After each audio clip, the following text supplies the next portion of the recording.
గుంటూరు జిల్లా ప్రతిపాడు నియోజకవర్గం ప్రతిపాడులోని petrol bunk వెనుక గల బీసీ కాలనీవాసుల కష్టాలు, బీసీ కాలనీవాసుల వ్యధ కానరాని మౌలిక వసతులు, అసవ్యస్త డ్రైనేజ్ వ్యవస్థ, కనీసం నడవడానికి కూడా దారి లేదంటూ గగ్గులు. చుట్టూ మురుగునీరు, కాసేపు బయట నిలబడితే కాటేస్తున్న దోమలు. వామ్మో, బీసీ కాలనీ అనే దుస్థితి నెలకొంది. ఇల్లు లేని నిరుపేదలకు గత ప్రభుత్వాలు కాలనీలో ఇల్లు కేటాయించాయి. ప్రస్తుతం ప్రజలు ఇక్కడ నివాసం ఉంటున్నారు. దాదాపుగా 20 ఏళ్లుగా ఇక్కడే ఉంటున్న బీసీ కాలనీ లబ్ధిదారులు మౌలిక వసతులు లేక తీవ్ర ఇబ్బందులు పడుతున్నారు. కాలనీలో డ్రైనేజ్ కోసం వేసిన కాలువలు పాడైపోవడంతో మురుగునీరు రోడ్ల మీదకు నివాసాల్లోకి వస్తుంది. కాలనీ చుట్టూ ముళ్ల కంపలు విపరీతంగా పెరిగి పొదలాగా ఉండడంతో పాములు ఇళ్లలోకి వస్తున్నాయంటూ స్థానికులు నరకం చూస్తున్నారు. ఇదేమని అధికారులను అడిగితే సరైన సమాధానం చెప్పడం లేదని వాపోతున్నారు. కాలనీ చుట్టూ మురుగునీరు పారుతూ డ్రైనేజ్ వ్యవస్థ అస్తవ్యస్తంగా ఉండడంతో పందులు, దోమలు, ఈగలతో జనం సహవాసం చేయాల్సి దుస్థితి నెలకొంది. చిన్నపిల్లల నుంచి పెద్దల వరకు ప్రతి ఇంట్లో రోగాల బారిన పడుతున్నారని స్థానికులు వాపోతున్నారు. కనీసం బజార్లో నడుద్దామన్నా దారులు లేవు, మోసపోయి ఉన్నాయి. వాన పడితే బళ్ళు ఆడో పెట్టుకొని బురదలో ఇంత లోతులు రావాల్సి వస్తుంది. మేము ఈ గల్లీకి రావాలంటే మా పరిస్థితి ఎవరు ఆలకిచ్చేవాళ్ళు ఉండట్లా. ఇది ఒక్కటే మాకు మేలు చేసి పెట్టండి. మాకు పంపులు లేవు, ముందు పంపులు, కరెంటు, రోడ్లు, మాకు ఈ మూడు మాత్రం చేసి పెట్టండి. కరెంటు, రోడ్లు. చిన్నపిల్లలు నడవాలన్నా కూడా పురుగు పుట్ట ఉంటుంది అని చెప్పని చాలా భయపడుతున్నారు.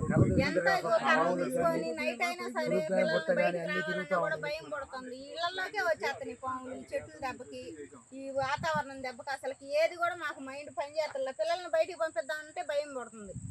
ఈ వాతావరణానికి పెద్దవాళ్ళమే రాలేకపోతున్నాం బయటికి.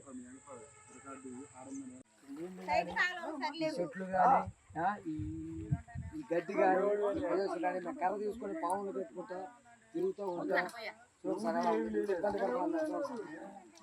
ఎంతో ఇబ్బంది పడుతున్నాం మేము. మీరే ఏదైనా ఈ రోడ్లు కానీ మరి గలుపులు కానీ బాగు చేసి మాకు నిజంగా అటు మగదాళ్ళు ఉంటారు కాబట్టి అటు రోడ్డు లేకుండా రోడ్డు ఎక్కుతారండి. లోపల వాళ్ళ పరిస్థితి ఏందో అర్థం ఎవరు వచ్చినా ఇంతే ఉంది మా పరిస్థితి. మాకు మాత్రం రోడ్లు, ఇప్పుడు కరెంట్లు, నీళ్ళ పైపులు, మాకు రోడ్లు బాగు చేసిందండి. ముందు మేము కనీసం అడుగు తీసి అడుగు పెట్టలేకపోతున్నాం. అసలు ఎట్లా ఉంటున్నామో ఒకరోజు మీరు కనీసం ఒక గంట చీకట్లో వచ్చి చూడండి, మీకు తెలిసింది మా బాధ. ఎవరు కూడా వాలంటీర్లు కూడా ఎవరు వచ్చినా కనీసం ఏంది మీ బజార్ ఎట్టుంది అని చెప్పి అడుగులేరు. ఎవరు బాధలు వాళ్ళు పట్టించుకునే వాళ్ళే కానీ మా బాధలో ఎవరు పట్టించుకునే వాళ్ళు లేరు.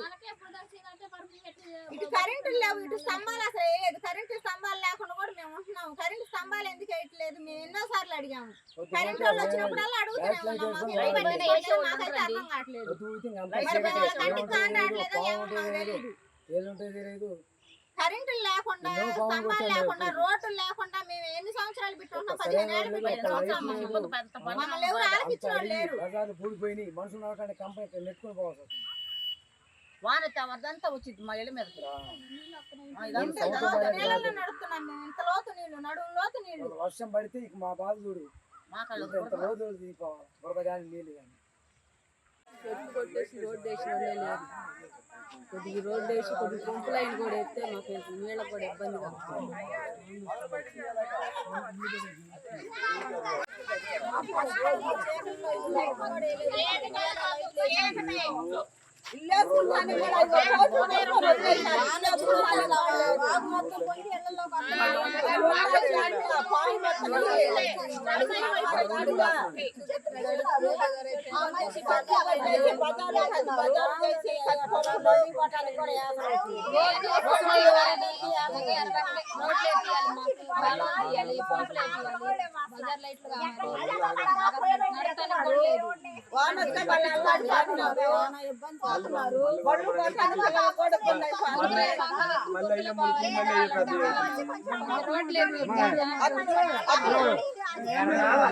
అతులు కట్టుకోలేక గుడిసెలో పట్టుకుంటే వాటికి కూడా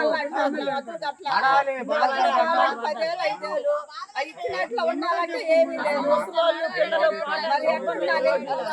ఎట్టాలి? వాళ్ళు ఏ రకం ఉండాలి? కాపురాలు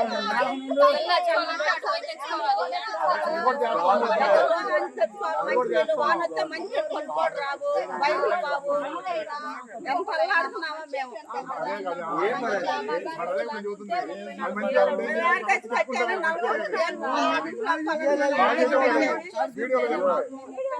ఇల్లు కూడా మొత్తం చెట్లు అడ్డం పడి కరెంట్ షార్ట్ వచ్చేటట్టు గాలి వచ్చినప్పుడు పడిపోయి పిల్లలకు తగులుతున్నాయి రావటం పోవటం బాగా ఇబ్బంది అవుతుంది దారిలో.